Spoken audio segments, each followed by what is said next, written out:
But Dad, isn't it time for illegal ham in the face? But bro, where's the banjo? Some Cleveland sports shows try to give you hot takes, but only one can give you a big old piece of hot ham. Welcome to Illegal Ham to the Face.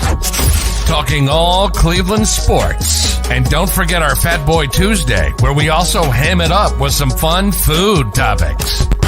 Without further ado, let's serve up some ham. Here are the Ham Boys, Fatty, and Big Bry.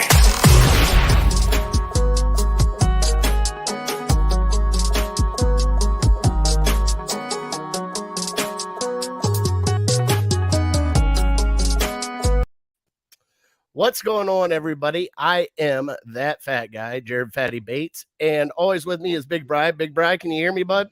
I got you. Yes, sir. All right. So let's do this, all right? We have a week one win in the books for your Cleveland Browns, but we start off our show, as always, thanking Harold Keel in the Lake Erie APA. Bry, I got the shirts. I got the hoodies. We're ready to go, buddy.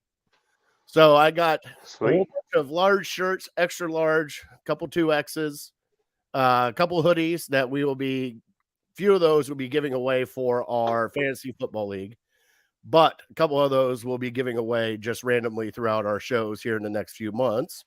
So James, what's going on? All right. So what's up, James? Show, we are going to get into the Browns win over Baker Mayfield and the Carolina Panthers. We're going to We're going to look forward to the New England Jets coming to town. Fat Boy Tuesday, which we can choose whatever the hell we want for Fat Boy Tuesday. And we're doing everything non-Cleveland sports. So favorite teams, favorite coaches, favorite players that are not Cleveland players. And then we are going to follow it up with top 3 game-winning moments that we have enjoyed through our time. So it's going to be a great show today. Bri, do you have any shout-outs for today, big fella? I do not. That works for me. I could shout out the Browns, but we'll spend all shows shouting out, the efforts that they gave and finally getting the monkey off their back, but nothing particular. All right. I got a couple shout outs to give. I got to shout out my mama. She bought a new house. She'll be moving into Columbus here soon, along with my sister. So congratulate her for her new house. She's all sorts of excited. I got to congratulate my dad, who has upgraded from a flip phone, Bri. He is now a user of an iPhone, and he hates everything about it. Sure. But it's all about technology. And then other than that, I got to shout out my baby sister. Her and I have been talking. My dad's birthday is coming up, so we're trying to do something special for his birthday. Other than that, we have just been grinding here at the house between school and work and everything else. So, and then Jose's here. Jose is going to give you a whole bunch of grief. I've been hearing it. Can't wait. I've been hearing it for 4 days, and I told him, I said, you know something, Jose, I could just give you the link, and you could just come in, and we could do story time with Jose. And he's like, nah. Just gotta tell Lovely that I love him.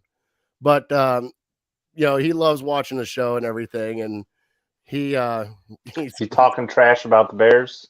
No, he's not talking trash about the Bears. He's really about Baker Mayfield, and it's Bacon Mayfield. Yeah. Well, who won the game? And Baker Mayfield got a touchdown on your defense. So that's what he's kind of. Yeah, that's what I know. It's Baker Mayfield. I don't know what to say. I like that. I like it. Let's change his name. Bacon Mayfield. He'd be a lot cooler to me if he changed it to Bacon. I mean, something sounds like a great porn name too. Now you're talking. There we go. Next to the main stage, Bacon Mayfield. Sounds like he needs to go stripping at the barn. Heck yeah, we love the barn. Man, we still got to come up with that, Bri. We'll do it. We really do. All right, so we got Harold down the road. We do have a legal ham fantasy football update. All right, your fat guy coming swinging hard. I was down 60 points, Bri, and came back for a win against your boy Roder. Who'd you have? Oh, yeah. Last night I had Judy, and let's go to the fantasy football league.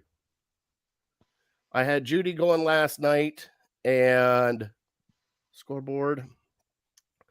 Judy and Javonte Williams. Okay.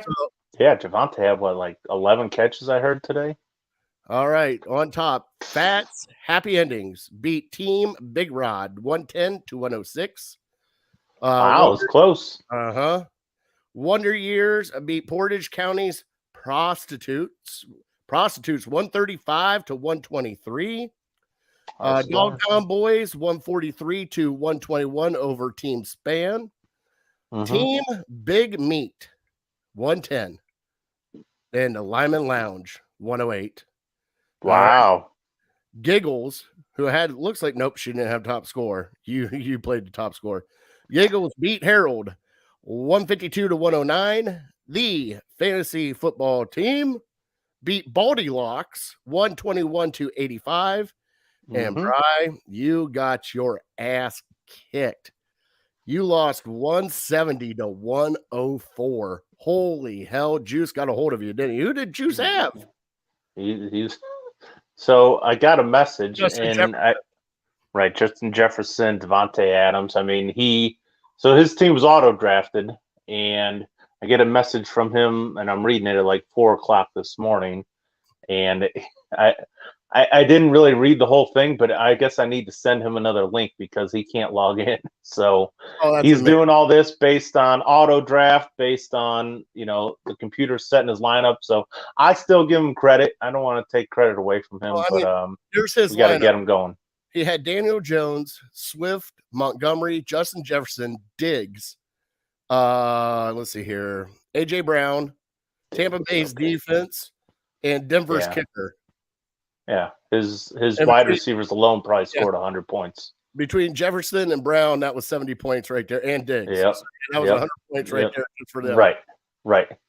So, while it was probably maybe better for him that he went on auto draft, because all of us are worried about drafting quarterbacks, and he just took the best guy available, and he got all those stud receivers, and DeAndre Swift. Look out. Had Dak Prescott go down like a sack of That's true, right? I did have Dak in that. Well, and that sucks too because I kind of screwed myself because I just have to ride it out. Unless I want to drop Dak, I can only roster 2 quarterbacks. So So last night when I checked the score before the wonderful comeback win for the fat guy, I was down 106 to like 60, I think it was, and I needed Javonte Williams and Jerry Jeudy and the tight end, Denver's tight end, to score me some points. I had 3 players last night.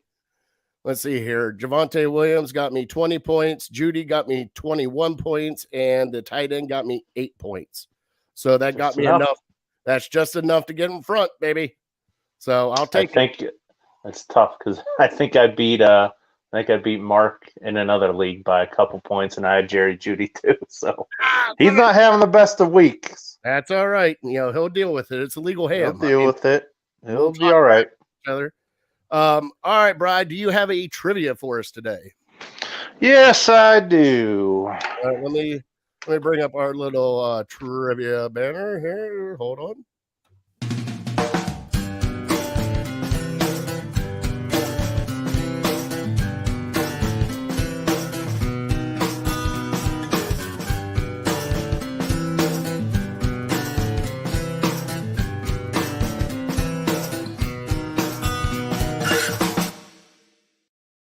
And our trivia is brought to you by Papa V and Curb Appeal. Get a hold of Papa V at curbappeal419.com for all your landscaping needs.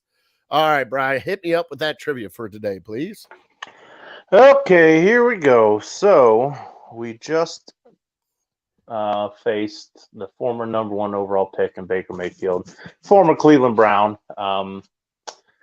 And I am looking for the number of top 10 picks in the NFL draft that are on your Cleveland Browns roster.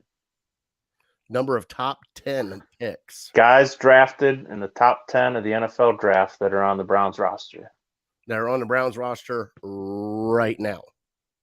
Correct. Okay. I think I could do Could be tricky. It might be tricky. It could be tricky, but if I feel like being an a-hole, maybe I'll make it tricky, but I'll accept a couple answers. No. It's all right. I think I got it. Okie doke. I mean, I probably don't, but it's all right. All right, Bri. Guess what? I worked on it. Now, did you see our new intro? All right. A little bit of it. Caught the end. I have to edit the video and all that stuff. I'm still working in the process of that, but I did get this done, Bri.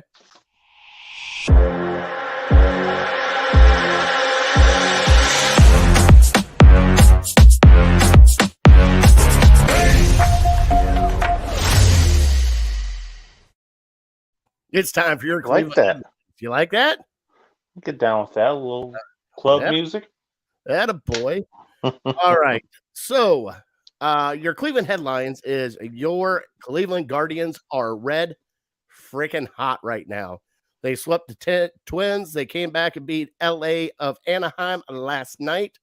Pujols is still hitting home runs like crazy, trying to get to that 700 mark, Bri. He's trying to get there. He's almost there. Taste it. But Guards are on fire right now. They needed that sweep against the Twins. That means the 5-game set coming up against the Twins, they gave themselves some breathing room and can actually not relax, but they can pretty much put their foot on their throats if they needed to, and then kind of close out this season and win the AL Central. All right, Bri. So how you feeling about your Gardos now, buddy? Yeah, you love it. You love seeing it. I mean, they're on the upswing, taking care of business against the teams they have to take care of business against. It's the Twins, it's the White Sox. That's the only teams we care about right now. So, yeah, it's been fun watching them. I haven't had a chance to watch a ton of their games, to be honest. I've kind of flipped over to football mode, and not like I could watch it anyways, with Bally Sports being on only maybe a couple places. But that's a different conversation. But I mean, it's crazy to me that they're able to do this, and their starting pitching is really in shambles, kind of, just because. Yeah. Well, we're still without Savale, we're still without Plesac, and they're just kind of. Their bullpen is just solid right now. Their bullpen is pulling it out for them. If they get a couple run lead, that bullpen is grinding it out. Was it today or tomorrow that they're just having like a bullpen day, right? I think it's tomorrow. Tomorrow they're having Yeah, they're just starting some dude who's a relief pitcher and just gonna. I mean, and I think they won their last one that they did that. So yeah, by hook or by crook, they're doing it. Do you know, trivia for you? Do you know who the starting pitcher was that game? What, the last game they won their bullpen start? Yeah, I heard it, but I don't think I knew the name. Well, I thought, wasn't it Brian Shaw started the one? Oh, was it? Well, if it was Brian Shaw, I know that name. I think it was Brian Shaw. Then they brought in a younger kid that went like 4 innings, scoreless innings after Shaw. Could be. I love Shaw. Shaw's my guy. I think he gets a bad rap. I think he gets a bad rap too for being that old, still pitching 95 and still hitting the corners. I mean, quality innings. That's all you need. You need like 2 innings out of him. That's all you get. Right. I mean, it's like, hey, just like Giambi at the end of his career. Here, Tito, hold my cigar. I got this at bat. All right, thank you. You know, just one of those. Yep. All right, Bri. Don't need much. The other Cleveland headlines that we have is a place near and dear to our heart, Bri. Just had their lupus pig roast this weekend, and they had a blast. Mr. B's had their lupus pig roast. They sold so much food. I got some of the pig. They had ribs, they had anything and everything barbecued. It was $30 a ticket. I should have shouted it out last week, and that was my fault. But also, another place that we really liked to go to, My Corner Bar came out with their new fall menu. And every Sunday, Bri, during Browns games, starting at 11 o'clock, they got a Bloody Mary bar. And they have pig skin sliders on sale. So the pig skin sliders, from what I saw, was a very nice thick piece cut of ham slider with cheese topped with an onion ring on top of it. And I think you got like 4 or 5 of them on the plate. Sweet. So, but yes, they got their prime rib specials back. They got their it's fall menu time for them. So they got a lot of good stuff. And please go check out My Brother's Backyard Barbecue Sauce. Delicious. Brian and I definitely love it. So on that note, Bri, let's get into it, bud. Let's get into our Cleveland Browns. We got finally a week 1 win, Bri. It wasn't pretty like we were expecting. It had some fun moments, had some bad moments. But, Bri, we have a kicker. We have a kicker, Bri. Sure as hell do. Repeat that back to me. We damn right. A kicker. Cade York kicks a 58 or 59-yard game-winning field goal. And depending on where you're sitting, he hooked that thing in like John Daly hooking it into a green. What a kick by that kid. But, Bri, let's break down this game. The first couple quarters were kind of like, and obviously the game plan was kind of iffy. Break down the first half of what you saw, good and bad, about the first half, bud. The first half was great. I mean, other than Brissett, maybe not being as accurate as he would like to be, the defense was unbelievable. And we'll get into it, I'm sure, maybe later. The Panthers really had zero success, other than a play here, a broken play there, busted coverage, whatever. The defense was phenomenal, and the offense did enough. They stuck to their guns. They ran the ball, and they had a lot of success doing that in the first half. Now, the Panthers probably kind of switched it up, and they saw that Brissett wasn't doing great, and they were only getting success with Chubb and Hunt, so they kind of stacked the box even more than what they were doing. But I felt great about that first half.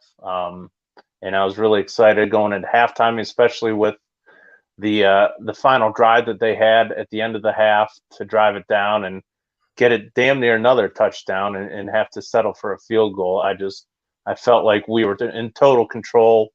We certainly controlled the game clock. They just couldn't do anything. They had countless 3-and-outs in the first half. And it was fun to watch. I guess we'll discuss the elephant in the room with Brissett and his accuracy at some point, but everything else was spot on, exactly how I was hoping it will go. Boy, Jose is just flying. I've never seen Jose type this much. Said you're lucky to win that game. Better thank God you have a ticket. Kicker. Give me at least kicker. The first half sucked for you guys, and you mean Bakersfield touchdown. And he is just bacon. I thought it was bacon. No, it's the first half caught me off guard. I'm like, yeah, we could rush the ball on them at any point in time, Bri. And for me, it was like one of those ho-hum first halves. Like you're watching it, and next thing you know, it's halftime. You're like, all right, well, it wasn't exciting. Yeah, there was nothing like we had exciting moments. Like first half was very bad for Baker Mayfield. I know that. I mean, between the defense and everything else that was happening there. Fumbling snaps, throwing the interception. It just kind of, I thought he was going to snowball out of that. It was not good. And I thought they kind of set him up to fail right out of the gate because you got Christian McCaffrey. What are you doing a 3-step drop and trying to throw it over top of 6-foot guys when you're 6'8" guys when you're 6 foot? But Jacoby Brissett, still a little concerned. We'll get into that here a little bit later. Still a little concerned about some wide receivers, but with that running game and that offensive line, Bri, you could do no wrong. Even the tight ends stepped up. Njoku, Bryant with the blocking. Teller, oh my God, Wyatt Teller. That kid is just something special. And all we had to do was just let Brissett be a game manager. And to see the way the first half ended, like you said, could have got a touchdown, but we settled for 3 points. It was actually just it wasn't a clean first half, but it was first half enough to kind of establish the game. Like you said, we're going to run the ball, we're going to control the clock, and you're just going to have to come back and beat us, is what it kind of set up to be. And that's kind of where we start off with the second half, because second half, third quarter pretty much was all defense again, and then the fourth quarter, Baker finally started connecting on a few passes and getting some luck plays. And I'm not saying we didn't get some luck plays, because a couple of those penalties there at the end of the game, I think were kind of like, okay, like a little wish-washy. I understand the rule for roughing the passer, but it was like I looked at it and I'm like, okay, All right, you gave us one. Thank you. I appreciate that. Then trying to take it's about time they give us one. I mean, I how know. many times do we see it going against us and it costs us the game? So, I mean, I'm not going to apologize for getting a couple bad calls because the roughing the pass against Tavon Bryant was a joke. How many times did Baker Mayfield put the ball on the floor and he got it back every time? So it could have been a lot worse than what it was. I mean, I know we kind of blew it defensively at the end, but we were in total control of that game. We had no business even having it that close.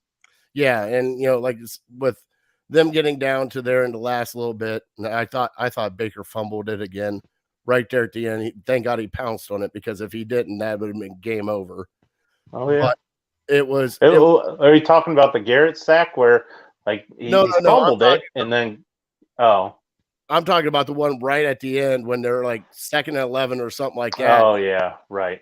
He muffed the snap and just kind of fell on it, and then they just did a little quick draw and then made the field goal just to take the lead. But I mean, Brian, it was a good game, and the Browns fans showed up everywhere. Did you see all the pictures of the tailgaters down there? Like half the stadium was full of Browns fans.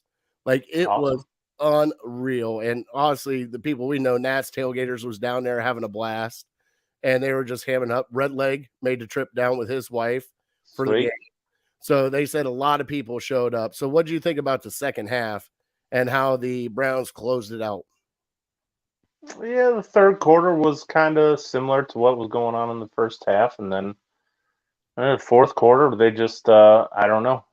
We talk so much about last year how Baker is such a momentum player, and he got one pass to, I think it was DJ Moore, and I don't know why, but for some reason Denzel Ward was playing like 7 or 8 yards off, and it was just a quick like slant, and DJ Moore just had an easy catch and he ran it, and it got maybe 10 or 15 yards, and it just looked like a prototypical Baker play where he just kind of takes a snap, has his one read, and he just fires it to that guy, and he was, the corner was so far off that he couldn't really make a play on it. So he got that. He started feeling it, and I got a little worried at that time. I'm not going to lie that, okay, well, let's nip this in the bud right now, because we've seen that Baker can start catching fire. We kind of had him patted down, and he wasn't doing anything for the first half. But all it takes is a couple positive yards for him, be it on a screenplay with McCaffrey where they got that huge chunk at the end of the game, or Baker's scramble up the middle to get him fired up for a touchdown. He just needs a couple plays to start getting that confidence, which clearly he did not have in the first half. He was just kind of like, he was, I don't know, you can tell me he wasn't shaken, but the Browns just had a great game plan. Hey, this guy, we've seen him play X amount of games over the last few years, and we know you just sit back. If you can't get to him on a pass rush, you just sit back and you just read his eyes and you jump up and bat it down. Clowney batted down a couple. I think Winfrey had one. Alex Wright had one where he batted it down, and you could just see Baker get more and more frustrated. But he was, in that second half, that big play to Anderson. I mean, it was just, he had enough time. He was wide open, and we had a busted coverage. And he started making things happen after that. Started feeling himself a little bit. Yeah, and I'm kind of glad he started getting his confidence at the end, because, like you said at the beginning, man, they were swatting down balls like crazy. I loved it. That was great. You could just see him like go into a shell, and I'm like, oh boy. Like I'm like, oh, here we go. All right, and I thought they were going to control it. Now, the one thing I did love seeing, finally, Kareem Hunt and Nick Chubb in the backfield together. How awesome was that to see together, and watching how they controlled those two in the backfield together? It was unreal, especially like the one where they Hunt went out for the screen pass and Chubb stayed there, took the draw, and went off to the left side. Like they didn't know what to do. Like when you have that, like you said, the 1A and 1B punch, and you're trying to guard people, it's going to be hard to do that. And it was actually honestly nice to see Kareem Hunt have a really good game, especially with the passing touchdown and then that one hell of a rush at the end. He just broke through and he was gone. They're stacking the box with like 9 guys, so you get through that first line, there's nobody there. Did you see the block that Wyatt Teller put on that? Unreal, Bry. He chipped down, so they were running a stun on him. He chipped the one guy right into James Hudson, and then the linebacker that was coming around on the backside went face mask to face mask with him and pushed him off by like 6 yards, and that opened up the hole for Hunt. I mean, it was picture perfect, this guy. And thank God for John Dorsey finding this guy. Holy cow. I mean, he was just sitting on Buffalo's sidelines, like not playing nothing, and now he is a all-pro. Like, he is – can't thank him enough. All right, Brian. So we had the scores from last week, and obviously I got my tuk kissed. I picked the Panthers 21-17, and I can honestly say the reason why I did that is, one, we have not won a home opener in forever, so the odds were kind of in my favor. But also, I was still kind of concerned about Brissett and passing game, and that's why I picked the Panthers to win, because I thought with Baker Mayfield and Christian McCaffrey, a couple of those checkdowns, a couple of screens, a couple of things of that nature go their way, I thought they could sneak out the win. And obviously, I was wrong, and I'm all right with being wrong. I'm happy about it because the Browns won. You weren't the only one. I mean, Vegas had them favored, so I mean, there's a bunch of people that thought with Brissett, the Browns just weren't good enough to beat them. But yeah, I think people just vastly underestimate the rest of the players on our team. I'm not saying you do. I'm just saying people in the national media and kind of all around that aren't in the Cleveland area.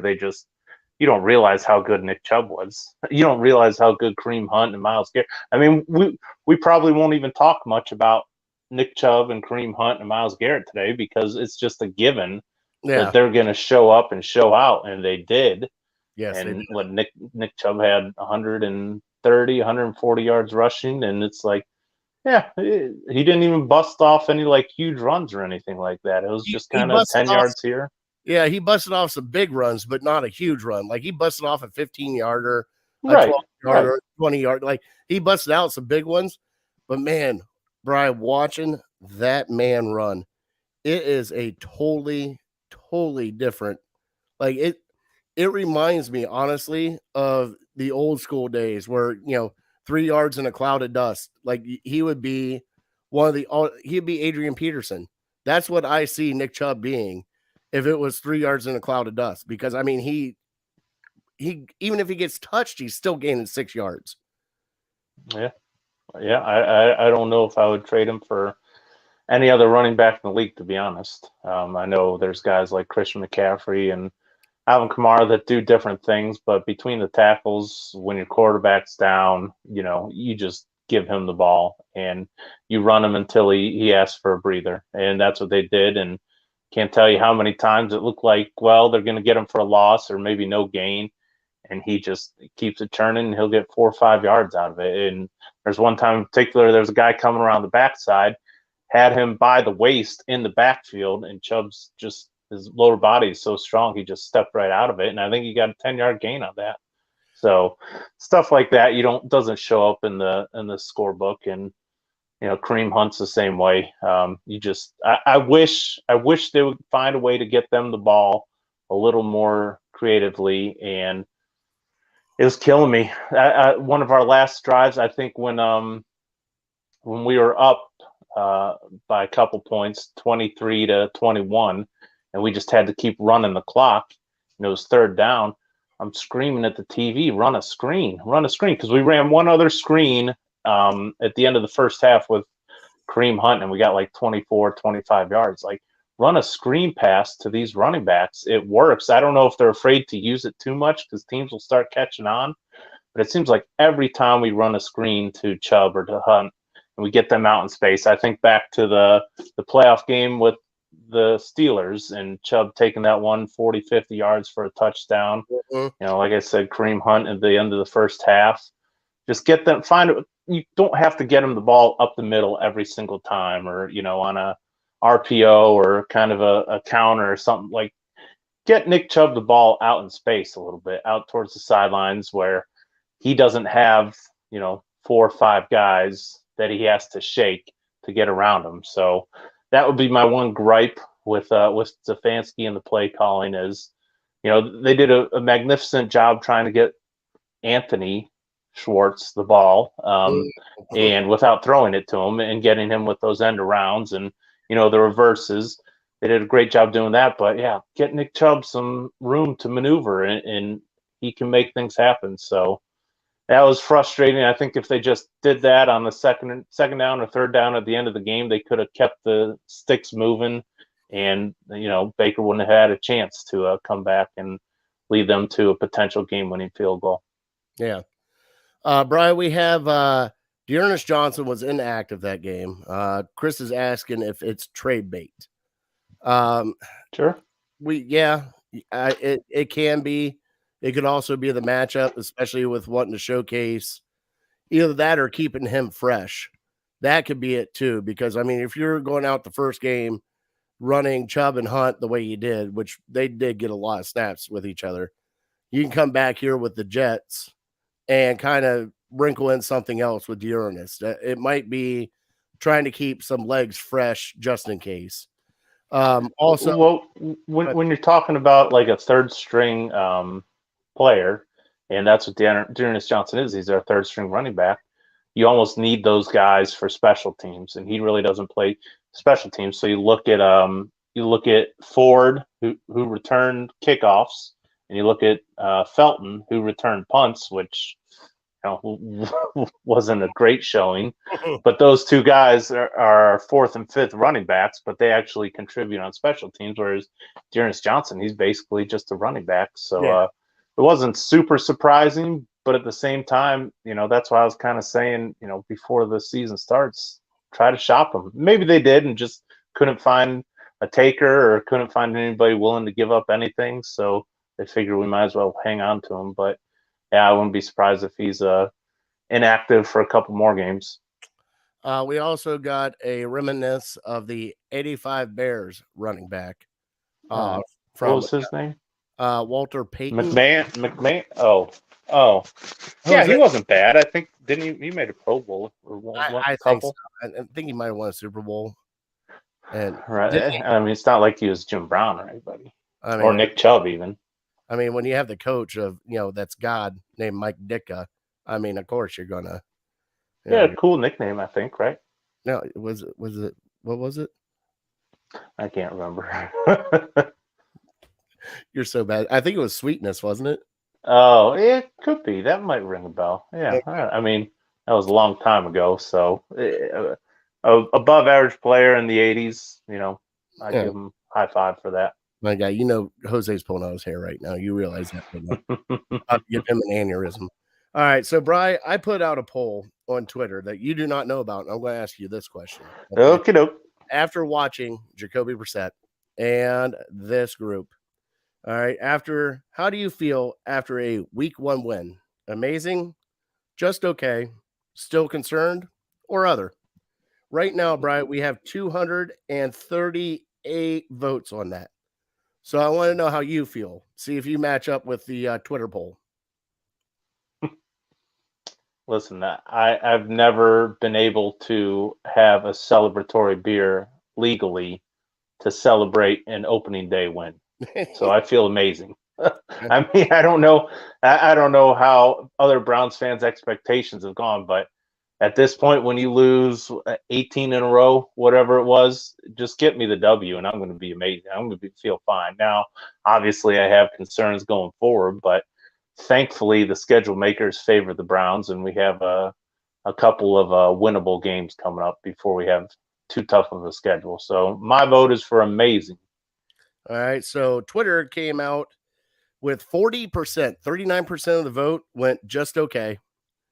36 amazing, 22 still concerned, and then I have a 2% other. Those are the Baker Bros. The other. Well, that's what you think, but we still have some concerns. Watching Brissett this. Sure, you're allowed to have concerns. He's not going to win you a game at all. There's no way that he is actually going to put the team on his back and go win you the game because I don't think he has the firepower to do it, Bri. But you know what? I think we found out on Sunday he's not going to lose you the game. No, and I think maybe that's why Stefanski and this coaching staff and front office like him, because our quarterback lost us a lot of games last year. This is a guy, yeah, he's not great, but how many turnovers did he have on Sunday? How many, crippling plays did he have that cost us the game? Not really. I mean, he didn't make all the plays that he could have, but I think the Browns are betting on the other guys, the other 10 guys on offense, to win the game for him. Now, I do have to share something really funny with you, Brian. We're sitting there watching. I was at Rookies watching the end of that game, watching Cade York kick the winning field goal. And they how crazy did it go? Oh, it was absolutely, because what happened was it got quiet when they came down and took the lead, and especially for the time they had left. Like, well, they got enough time if they can get it close. And we're sitting there like, well, they're on the 50-yard line. Like, send him out now.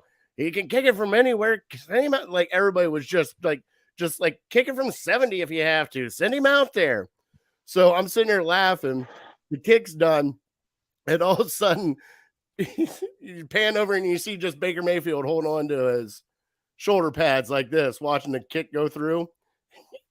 And one guy behind me, and I couldn't stop laughing. He goes, I know exactly what he's thinking right now. He goes, now you get a fucking kicker? Now you get a kicker? Yep. So, I mean, it was a lot of fun. But yes, I mean, Rookies was packed. Everybody was just having a blast. And, to be honest, Brian, we got to get into our big O of the week. Okay. And I kind of have two of them.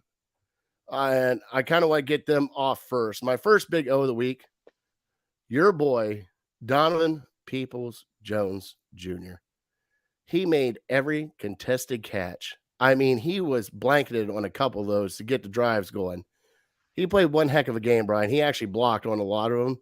But my real big O, James Hudson. And I don't think you would ever hear me say that.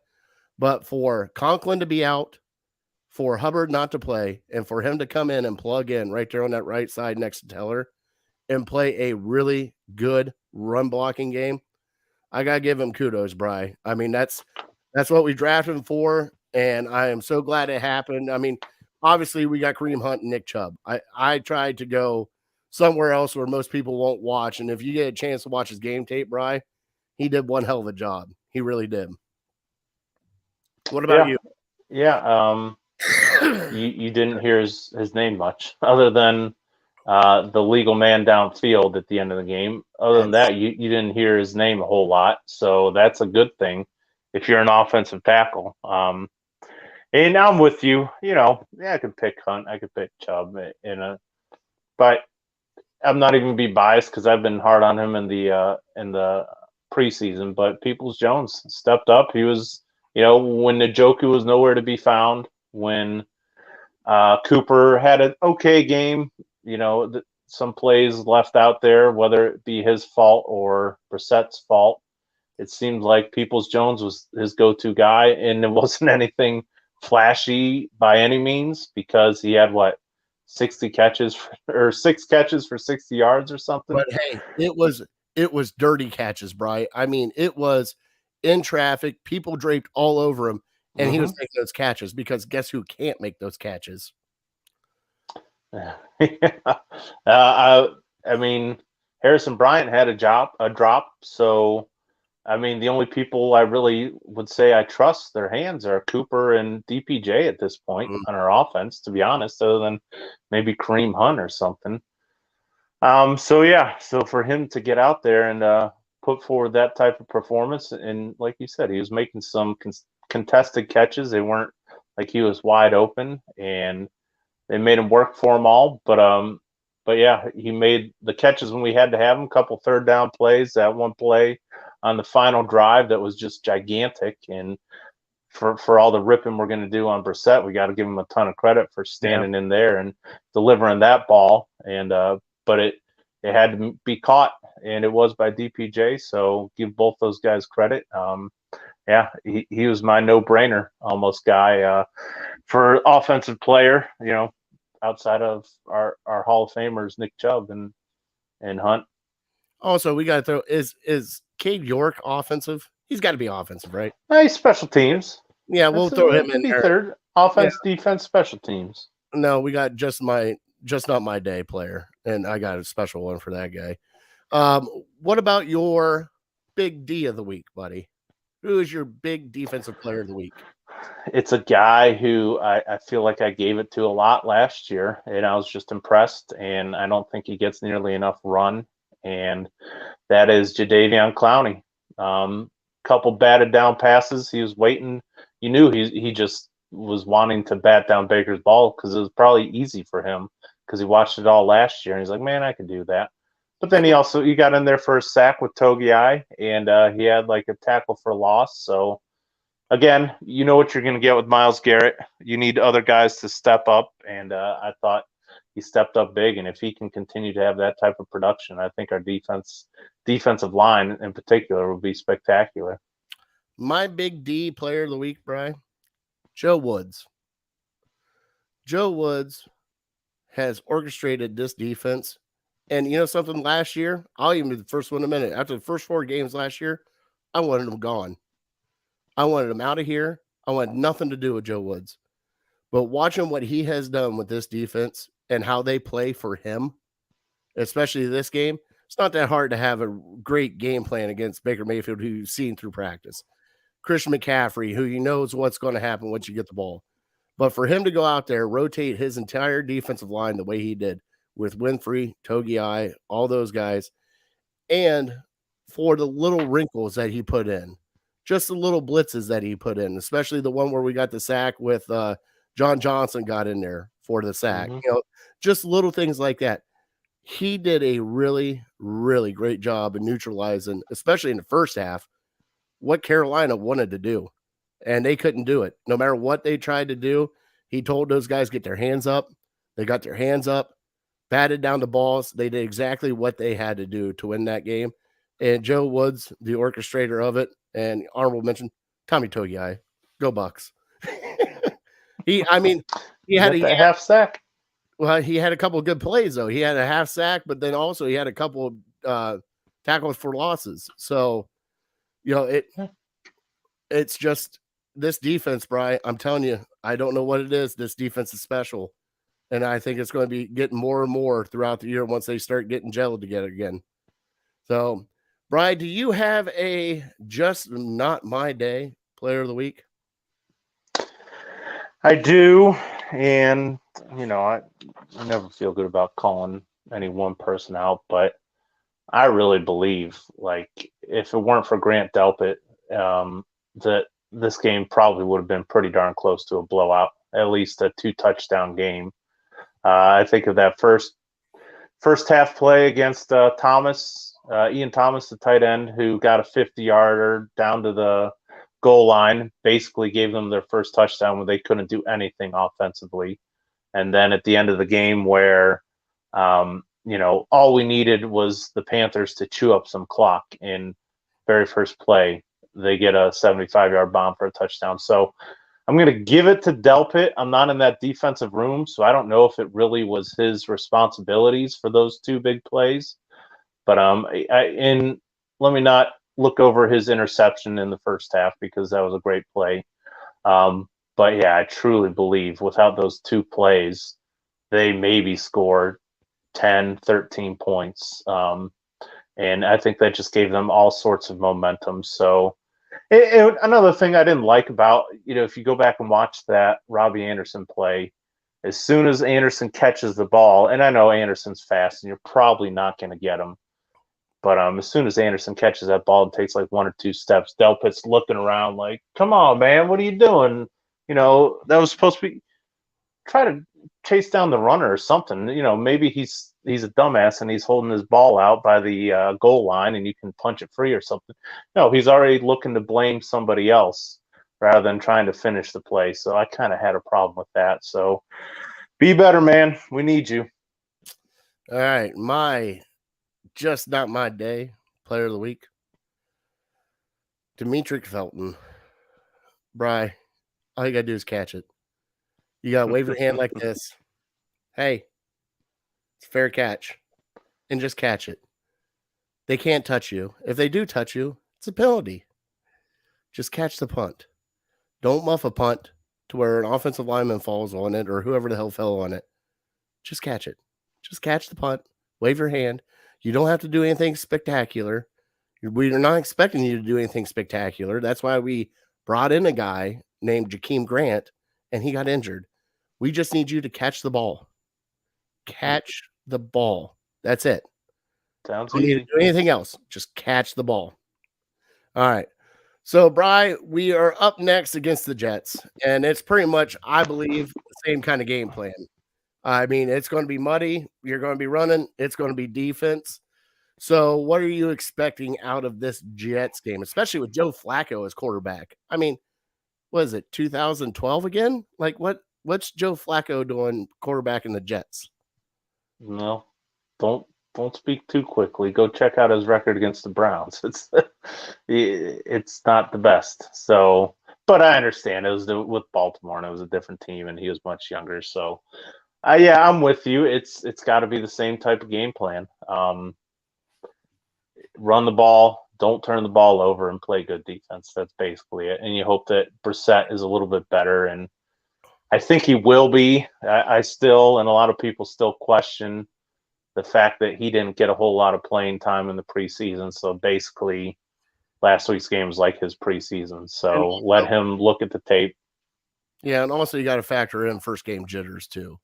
I mean, you're going to have that. He settled in the second half and started trying to settle in, but I don't think the game is going to fall on his shoulders, Bri, but I think he's going to have a major part in this game because I think he is going to have to do a lot of third down passing, whether it be 3rd and 3, 3rd and 4. He's just got to keep the chains going. Just do what you have to do. Keep it in front of you. The play action passes to Njoku, to Cooper, to Bryant, screen passes. I think that's going to be huge if they can actually do it right. And the one thing I was kind of upset not to see, like you were talking about the one screen pass to Kareem Hunt, just throw a screen. Like, why not a tight end screen to Njoku? He's athletic. He's big. He could have come right under. You could do a play action screen right to Njoku and get him some yards. At least get him some confidence with the catch and get him into the game a little bit. It'll be, I think it's going to be a really close game too. Unlike, it's the Jets. I don't know what to think of the Jets anymore.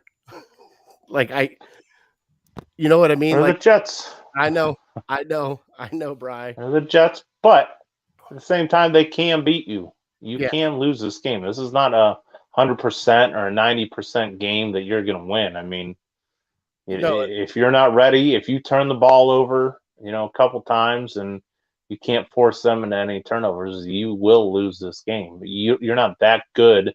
You're not the Buccaneers. You're not the Chiefs to where you can just kind of show up and get a 28-point lead in the first half and then kind of cruise it away. But you're the better team. You should win this game.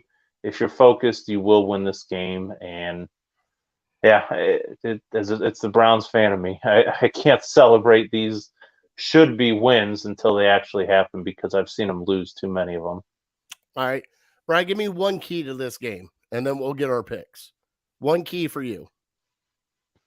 It's the same key as the Carolina game. Don't turn the ball over. Turnovers change the path of the game so much, and we saw it in the Cincinnati and Pittsburgh game. It kept Pittsburgh in that game long enough to where you're having to deal with a backup snapper. You're missing short field goals. They just kind of kept hanging around until they ended up winning the game, and they had no business winning the game, but because of those turnovers, it kept them in it. Damn Pittsburgh Steelers. Which really might help the Browns in the long run because I don't think the Steelers are really going to be in contention for anything, but the Bengals probably will. What was really funny is while I was at the bar, Bri, I'm sitting there watching this. I'm like, if this comes to the tie and the Steelers get into the playoffs because of this bullshit tie, I quit. I quit the NFL. I quit everything. No, I was rooting for a tie. That'd have been awesome. So my key of the game is they got some really good running backs, Bri. They got Michael Carter. They got Breece Hall, who they just drafted. Stop the run and make Flacco beat you. See if he can beat you. And if that's the case, you got the top corners right now. You got Denzel Ward. You got Emerson. Greedy was out because Greedy's hurt again. Greedy's hurt again, by the way, Brian. Did you know he was hurt again? Greedy? That's what I heard. I think it was 4 weeks, I think. Yeah, he's hurt again. So, by the way, I have a feeling that might be something that pops up on trade deadline too. But Emerson, Newsome, and Ward, and especially with your safeties, I really do think that you test it out. You stop that run, keep everything in front of you, and make Flacco try to beat you downfield. And I don't think he could do it anymore, Brian. I really don't. Yeah. All right, let's get our scores. You are up 1-0 on me right now. 1-0 in the picks and against the spread. Yeah. Do you want me to go first? Do you want to go first? All right, so what's the spread? Oh, I think 6.5. You don't even know the spread, or we're playing against the spread? Well, I mean, it depends on where you're looking. That's true. How about this? Like, if we spike a score, do we get an extra bonus point? What do you mean spike it? Like nose it? Like right on? If we nose it or the closest to it. Like if we nose that thing, like if it's 1 point away. I'll allow like getting it right on, but 1 point away, 2 points away, that kind of gets tricky. So I'll give you a bonus point whether you or I get it right on. All right. So this week against the Jets, because you picked first last week, right? Sure. Yep. Go ahead. All right. I'm going to pick, and it's a home opener. I'm going to pick your Cleveland Browns to win 27-13 against the Jets. Okay. I like it. All so right, that means you got them winning and covering. Yep. And I am with you. I have them winning and covering. Not very similar score. I have them 23-13. So, okay. Again, I think the defense is going to step up and only give up 13 points. All right, Bri. Well, it is time for a little bit of Fat Boy Tuesday. And now it's time for Fat Boy Tuesday. All right, Bri. So Fat Boy Tuesday, we're not talking about food this week. We're getting a little in depth here with the way you and I fan out. All right, because you can be fans of other teams, other players, and we're going to kind of just touch on that and get everybody that's watching us, that has watched us, that knows us, a little background into kind of how we fan and our fandom. So you came up with this, Brian. You were talking about coaches, teams, all that stuff. It doesn't matter who. Coaches, teams, players. I even went as far as like stadiums that you think are pretty cool. What else? Uniforms. Any uniforms that you're kind of a fan of? Okay, so first off, let's go with uniforms. Uniforms first. Let's hear it. One of my fan favorites was last night, Bri. That lime green for Seattle. Dude, I don't know what it is. I love that color. I love that. I don't know what it is. It's amazing. I love that one. And then I love the 49ers, just the classic 49ers look. Now, this doesn't have to just be NFL. This can be college. This can be MLB. This can be NBA. Okay, I didn't know if you go for it. So so the lime green last night for the Seahawks. All right, let's go NBA. My favorite NBA. Gotta do it because I was growing up the Bulls. Just that classic, just Chicago Bulls look. The red? The red on the red with NCAA. Now, this is going to throw you for a loop, Bri. I like Baylor's colors. Oh, I thought you were going to say Michigan. No. With the gold, with the green, the white, with the gold helmet. Sure. It's really cool. And then, like, my second throwback is West Virginia when they get in their coal color with the gray helmet. I told Hope, I'm like, I want that jersey so bad because I just think it looks so badass with the gray, with the yellow, with the blue in it, everything. Sure. Baseball, screw the pinstripes. I don't want to see the pinstripes. I like the Diamondbacks jerseys, especially with especially the black ones. And then I also love the Red Sox jerseys when they, it's just classic Red Sox. I don't like the red ones or the gray ones or what? The red just ones. the red ones. Just the red ones. Gotcha. You know you're playing Boston when that happens. Yep. What about you? What are some of your favorite jerseys? Yeah, I guess I have more NFL than I thought. A couple are just the standard the Colts blue. I think like all blue, maybe color rush, just kind of classic. I'm a fan of that. I even like the Panthers. I like the Panthers black, the black and the Carolina blue. I think that's pretty cool. And then the throwbacks I like are Tampa Bay, the creamsicle, even though they're so terrible.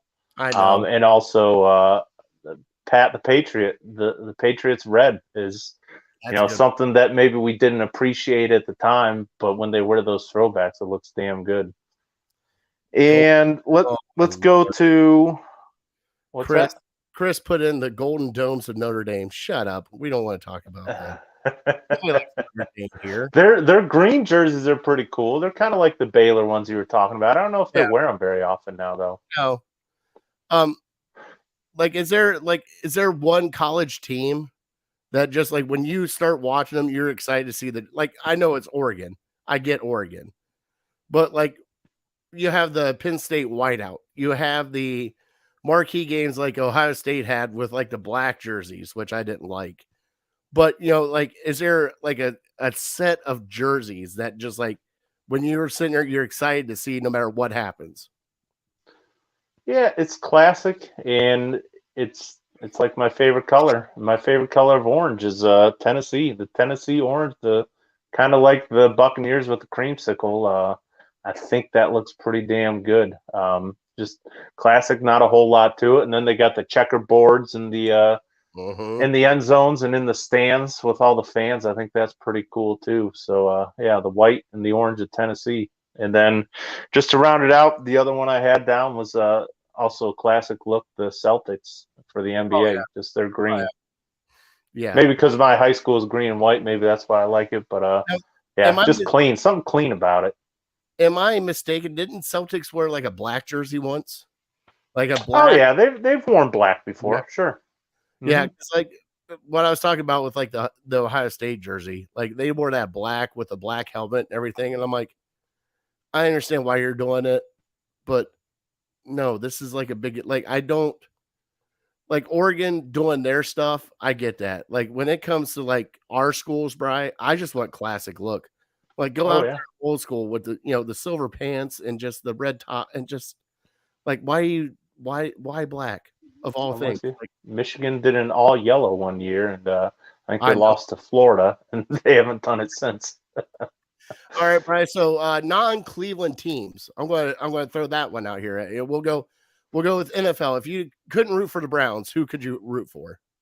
So this was a real scenario. This was back in 2005 and not 2005, 95 when the team left, and I was just, my first 10 years of life, I loved the Browns because my dad loved the Browns. So I didn't have the love for them that I have today.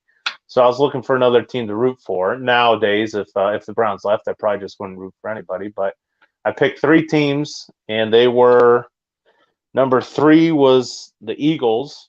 I don't know why. Okay. Number 2 was the Panthers, which probably because of their jerseys and because they were new, that's why I rooted for them. And then my number 1 team was the Vikings. If you remember back to those days where Randy Moss, Chris Carter, probably Chris Carter, believe it or not, Ohio State's Chris Carter is the only NFL jersey that I've ever bought that was not a Browns jersey. So I love you. Well, never mind. I take that back because I did have a Bernie Dallas Cowboys jersey that I got for Christmas one year. But that was Browns ties. So yeah, those Vikings teams of the 90s, that was kind of the team that I latched on when the Browns left. So like for me, NFL, the Chargers back with LT and Phillip. I loved LT. LT was just I'm telling you, if LT was in this era of football right now, it would be unreal to see what he could do. I think he would be like Eric Metcalf. I think LT, because I think he was still in that 3 down in a cloud of dust, but another one. Next one for me, and I was a fan way before I was a Browns fan. Cincinnati Bengals. I was a fan because of Boomer and Icky. Because growing up where I grew up at down in central Ohio, you don't have a lot of left-handed people that you see. And when you see one on national TV playing football, you kind of get excited. So that's Boomer left-handed. Boomer was left-handed. I didn't know that. So that's why I rooted for Boomer. And then the other one was McNabb. I had something with McNabb, early on, those McNabb years there in Philly where he couldn't come over the hump, but he was so good. So good, Bri. And you just sit there watching you want the Browns win it. What about let's go with baseball real quick. Yeah, for some reason I can't even explain why. In the 90s, I was a fan of the Cardinals. And this was even before like McGuire took off in 97, like maybe early to mid 90s. There were 3 guys, Ray Gant, Ray Lankford, and Brian Jordan. For whatever reason, I latched onto them, and they were kind of my NL team. So they were my baseball team in the 90s. Other than the Indians, obviously. Yes. Mine, anything Ken Griffey Jr., whether it be Seattle, wherever he ended up, Cincy. If Ken Griffey Jr. was on that team, I was rooting for that team, and Randy Johnson, because I did love that Diamondbacks team with him and Kurt Schilling. Unreal. Sure. Those two were just unreal. All right, So what we got left? You got a hockey team? I don't know. No, I do. Pat was giving me a hard time about when I saw him a couple weeks ago that he was watching one of our and he was going to chime in about hockey and give you a hard time. But why? Because no time for hockey here. You go ahead. You got a hockey team. Because I'm a Red Wings fan. That is probably the only Michigan teams I root for is Detroit. Wow, look at you. That's serious. But when I started rooting for the Red Wings, it was when their heyday, when they were just winning Stanley Cups, like it was just your pan checks right there. Just early 90s, mid 90s, late 90s with, Fedorov, with Yzerman, with Chelios, with that team was unreal, Bri. And to actually see them in person was even better. So, yeah, sure. Detroit Red Wings is right up there with me. What about NCAA, Bri? Here's a tough one. You obviously like Tennessee, right? Yeah, I think Tennessee. I think Clemson. I kind of like both of them. But I'm not like I'm not going to claim I'm a diehard fan, but I think I have a Tennessee hat in there. So, yeah, those would be the ones if I didn't root for the Wolverines. All right, for me, it would be Minnesota because of PJ Fleck. I don't know what it is about that guy. He's crazy as shit, and I love him. Mm-hmm. And a backup one, obviously West Virginia, because of my wife, because go Mountaineers. And then one that will shock you a little bit, Utah. Okay. I kind of Urban Meyer? Not because of Urban Meyer, because Utah has gotten to that point now where they're a really good team. No matter what happens, they're a decent team, Bri.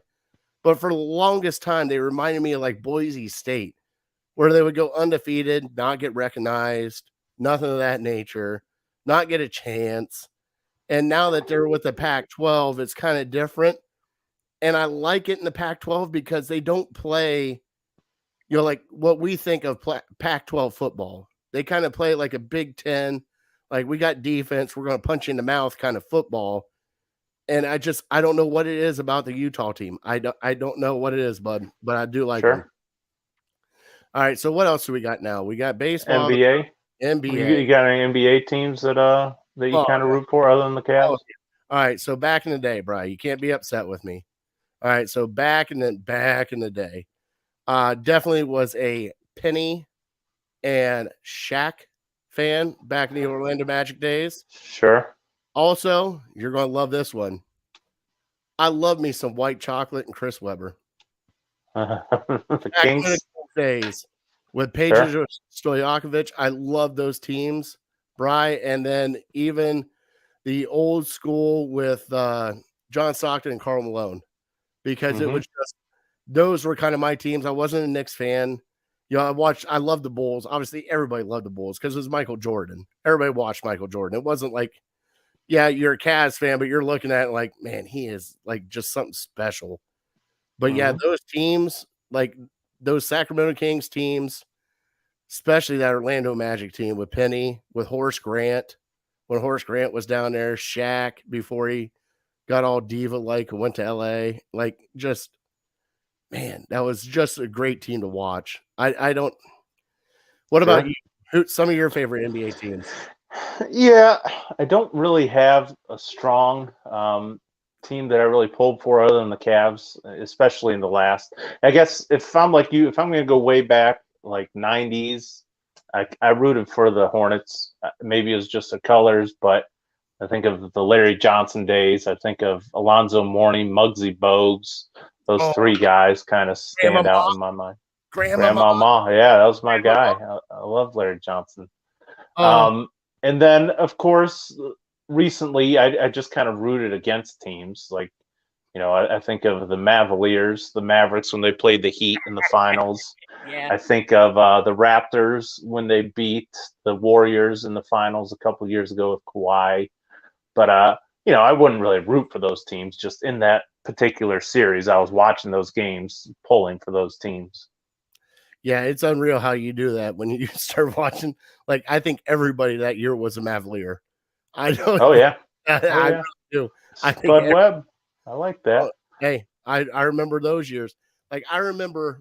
Oh my God, Bri! I still remember the VHS tape that my dad got me, and it was part of the Dream Team kind of thing, but it was like Charles Barkley, Dominique Wilkins. It was, Spurs. Spurs is a really good team too back in the day with David Robinson and sure, Tim Duncan's easy to root for. Yeah, but yeah, I remember watching that VHS tape and just like Michael Jordan was on it, Spud Webb, Dominique, Charles Barkley. Who else was on there? Dr. J. Like it was Clyde Drexler. Man. And I'm just sitting there watching. I'm like, what in the world are these like? And that was kind of like when like I grew up watching Larry Bird and all that stuff when I was younger, but not appreciating like the Lakers and Celtics because I wasn't old enough yet for that.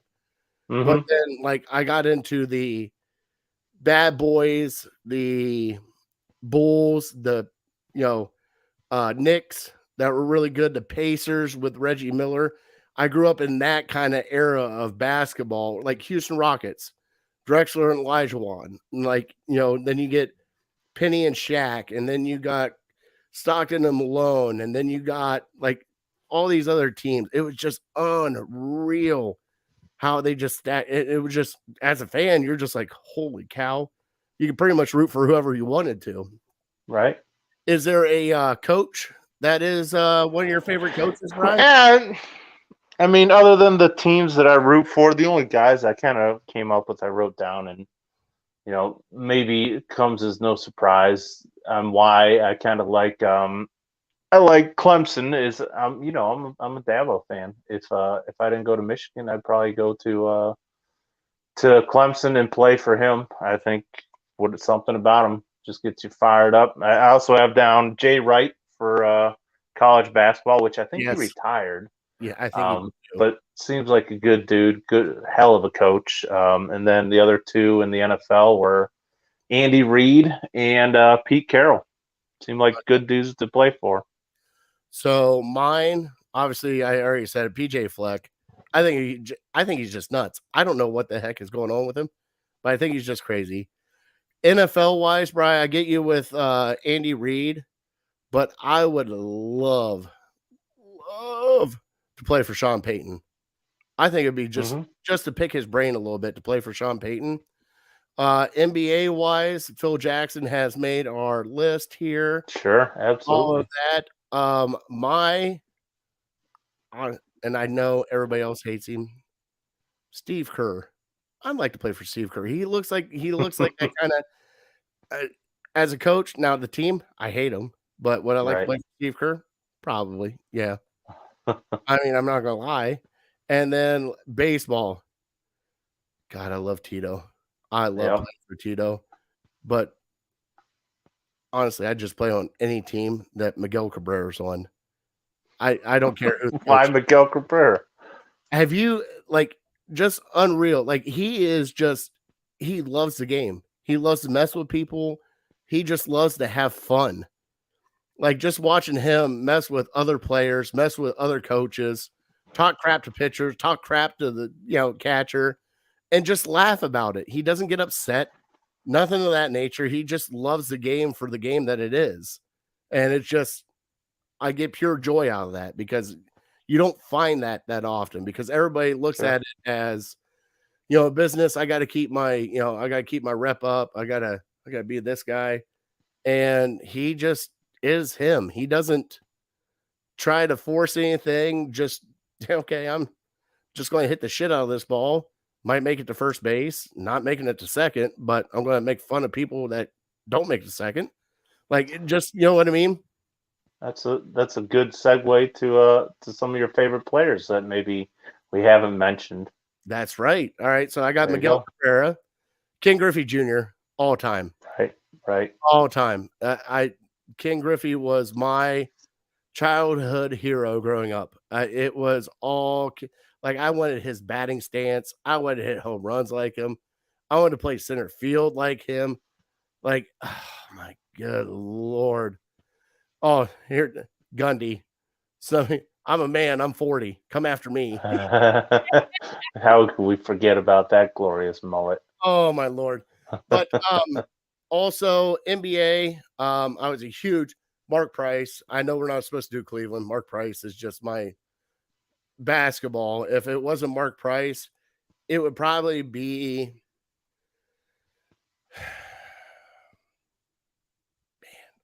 it'd probably be either Reggie Miller or White Chocolate. The other Jason Williams. Right. Nobody knows who White Chocolate is. Jason Williams. Baseball, football, Boomer. And if it wasn't Boomer, Icky. And if it wasn't Icky, I'm not gonna lie, Warren Moon was one hell of a killed us. Killed us. And then hockey is Stevie Y. I love Stevie Y. Brian, what about your favorite players? I got football. I've already talked about Chris Carter. John Randall was also one of my favorites on those Minnesota teams. Obviously, you could probably guess Tom Brady's going to be in there, and obviously, you could probably guess Tim Tebow's going to be in there. I think they're good dudes. They're easy to root for, and they're wildly successful. So, all the more reason. And speaking of somebody who's wildly successful, and kind of when you were talking about Miguel Cabrera, the guy that I thought of when you were talking about that kind of boyish love for the game and just wanting to have fun, is Brett Favre. Even though I was rooting for his rival during that time, you couldn't help but respect him, and you see all these behind the scenes stuff and these mic'd up things, and he's just a big kid out there playing and just joking around with everybody. So yeah, I find it hard to believe that anybody could really despise Brett Favre too much after watching that. So he was up there. Guys in basketball that I kind of looked up to were guys that kind of had a similar stature to me when I was playing, and not the tallest guy, but maybe a little bit wider, and you just use that to your advantage. Charles Barkley, loved him playing. I mentioned Larry Johnson already. So guys like that growing up, really looked up to them, and for some reason, I had probably 20 to 25 baseball cards of Bo Jackson. Oh God! I didn't care about him as a football player much, but as a baseball player, he had the coolest cards, and I collected all of them. And I was a big Bo Jackson fan for whatever reason. And I mean, come to find out, as I'm growing up, he's probably one of the greatest athletes to ever live. But I just cared about him playing. I can still picture him on the Royals in that powder blue uniform, and he was a fun guy to root for. So, yeah, those are kind of the guys that I pulled for growing up. Now, I do have to bring up, when you say short in stature but a little bit thicker, were you thinking tractor trailer? Of course, I was absolutely. That's why I think probably in the basement here, I got a tractor trailer jersey. And who was the Neanderthal from Notre Dame that had the buzz cut? That I am, you know who I'm talking about, and I can't. Not Big Country, not Bryant Reeves. It might have been Brian Reeves. Where did he go? I can't remember where he went to college, but I thought it was Notre Dame. Maybe he did. You played for the Grizzlies like in the mid-90s? Yeah, he always had a flat top with Big a little Country? bald spot Yeah. on the back. Now, you know what I'm talking about, the fat guy running down the court. Whenever I think of him, I think of, and who knows if the story was true or not, but he was just some big old redneck, and he had never been on an airplane before. So the first time he was on an airplane, his ears kept popping. And so one of the stewardess told him that, well, some people use gum, and that kind of relieves it. So she walks by 10, 15 minutes later, and he's got gum stuck in his ears. Oh, my Lord. All right. I don't know if that's true or not, but that's damn funny. All right, Brian, you ready to get into our top three and close up? That was a great topic, though. I mean, that was. Yeah. I mean, thank you for bringing that one to the table, because we had a lot of people chiming in. It's fun to take a trip down memory lane. Well, it just kind of gets everybody an insight of how we act with each other. I mean, yes, we're diehard, Buckeye, Michigan fan. We're diehard Browns fans, but we do root for other people and other teams. We really do. And we try to, like you love Tim Tebow. I don't know why you love Tim Tebow, but Tim Tebow is like you have Greatest. a shrine. You have a shrine of him in your room along with Johnny Manziel, and it's fine, Brian. Johnny Manziel. It's now fine. I know you're lying. I mean, Tim Tebow is the greatest college football player of all time. I don't know if that's debatable. Oh, it's debatable. 2 national titles and a Heisman. Well, let's see here. Reggie Bush, probably one of the greatest. No. No, That's scrubbed from the records. He never went there. Yeah. Now that we got NIL. Yeah. Okay. Let's see here. 2-time Heisman Trophy winner. Yeah, but they stopped giving people the trophy twice. That's the only reason he's the only one. I mean, was it either Jameis Winston or Lamar Jackson, or maybe it was Manziel. One of those guys had better numbers the year after they won it, and they still didn't repeat. So they just don't give it to anybody twice anymore. No, yeah, because they suck. They're not Archie Griffin. That's fine. It's fine, Brian. It's all right. Well, we're there. By the way, I gotta get your reaction about Scott Frost being fired. Yeah, whatever. I mean, if it makes Nebraska better, then I'm all for it. I think the Big Ten is better if Nebraska's good. I felt so bad. That man has lost so many one-score games in his career at Nebraska that I don't even think Nick Saban has lost that many. Like it in his whole career. Like it just, oh my Lord, I feel bad for that guy. All right, so let's get into our top 3, Brian. We're going to go top 3 game winners as soon as I bring it up.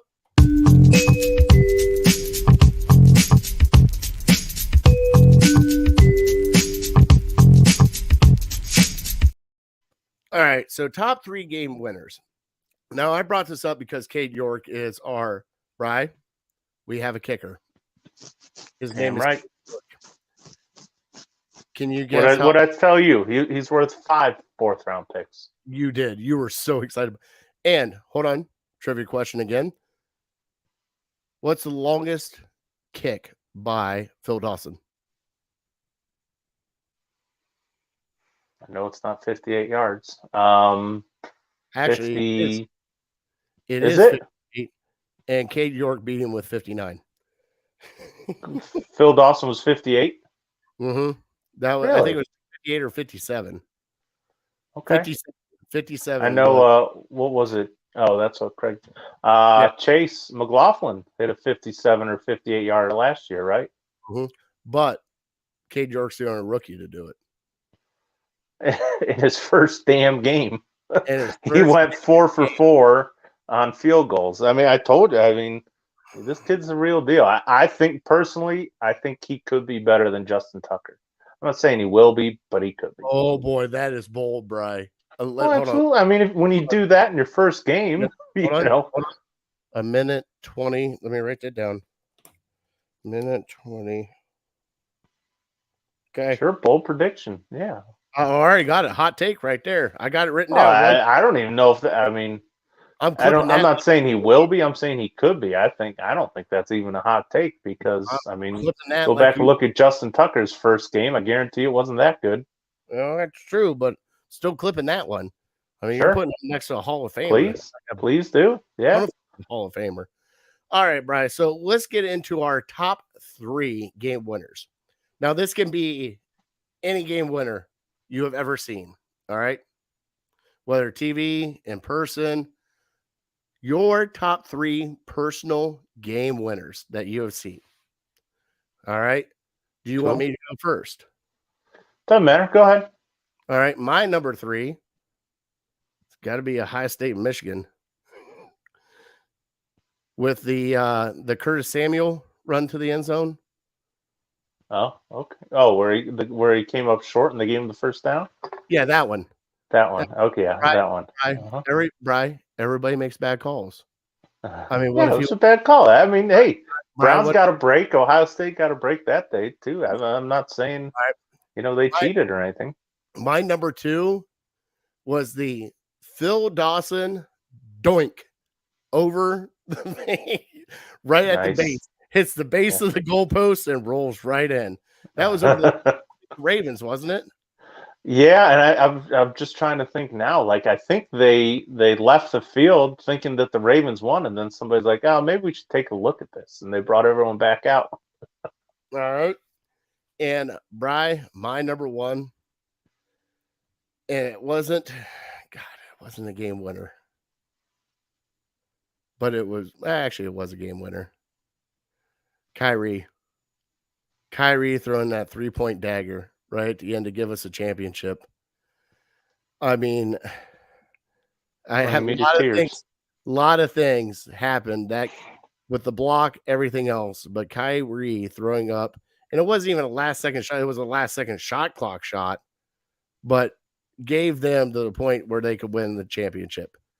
Sure. So, and honorable mention, a lot of Evan Turner from half court at NCAA against Michigan, I think it was. That was the Big Ten tournament. That's all right. He did it again.